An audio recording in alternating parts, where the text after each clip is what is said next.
Hello everyone. Welcome back. I didn't plan for part 2, but so we don't waste much more time, let's just get straight into it. Let's go.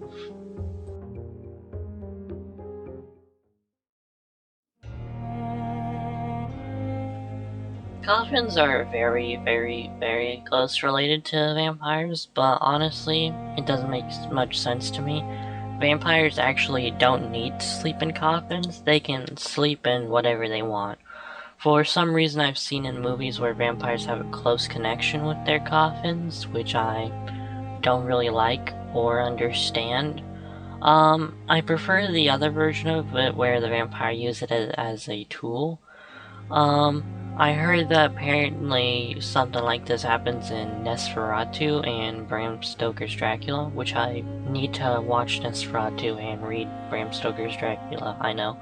But, even though but hold on. Now I say this because I heard that apparently in Nosferatu and in Bram Stoker's Dracula, well, I'm not sure in Bram Stoker's Dracula exactly. I know that in Nosferatu, he uses a coffin to hide inside while he travels to London. And it's good because no one's gonna suspect a coffin. And, well, no one's gonna be suspecting a coffin to be holding a living person. It's, for dead people. And they get to hide from the sun, which, it doesn't really matter actually because the sun actually doesn't affect them. I don't know how this started, but actually what happens is any time in daytime, if they're inside or outside, they just feel weak. But if they're in direct sunlight, they're fine. I have heard in like Nosferatu is actually damaged by sunlight, so he does apply to that rule, I guess. I don't know. Anyways, moving on.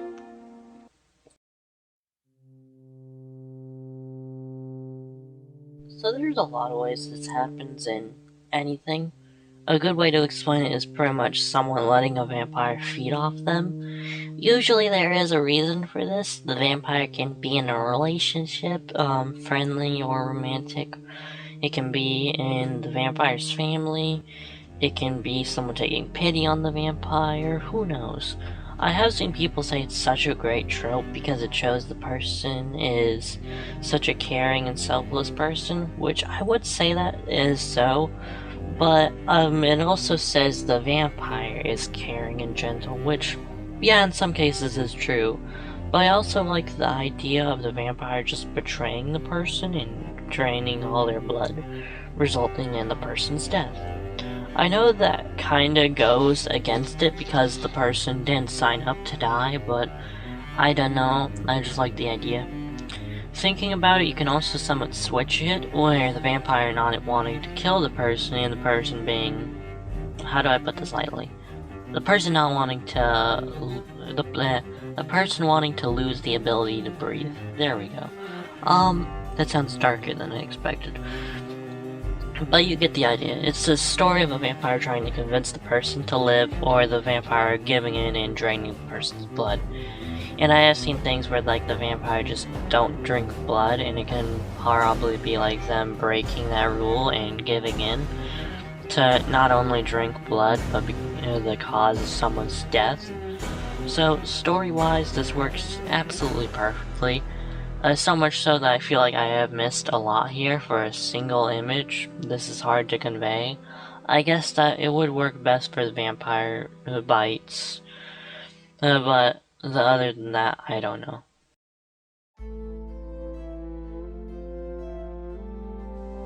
Okay, so I really like this one because no one knows about it. Most people think that vampires can't be out during the day. That's not actually true. Now, as a reminder, my only knowledge of Bram Stoker's Dracula book is from overly sarcastic productions videos about it. But, in Bram Stoker's Dracula, vampires can just be outside in daylight, no problem. Well, no big problem. They are weak, as the name of this trope implies. And back to the reason I love this being that no one knows about it. I can just imagine a story, and now talking about it makes me want to put this in a comic.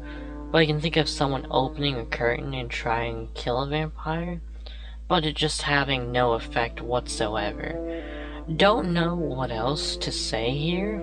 This was more of a fun fact if anything. Story-wise, this does work amazingly for a single image. It works okay during the writing of this script, I guess, I don't know. And it would work okay as a gag or slice of life sort of thing. Not really sure. I will definitely use this in my comic now, but I will mainly be using it to just like show not all vampires burn in daylight.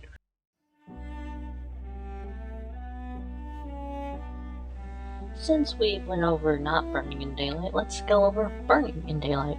I feel like the only thing that is well more known than vampires drink blood is that they burn in day, but they don't actually.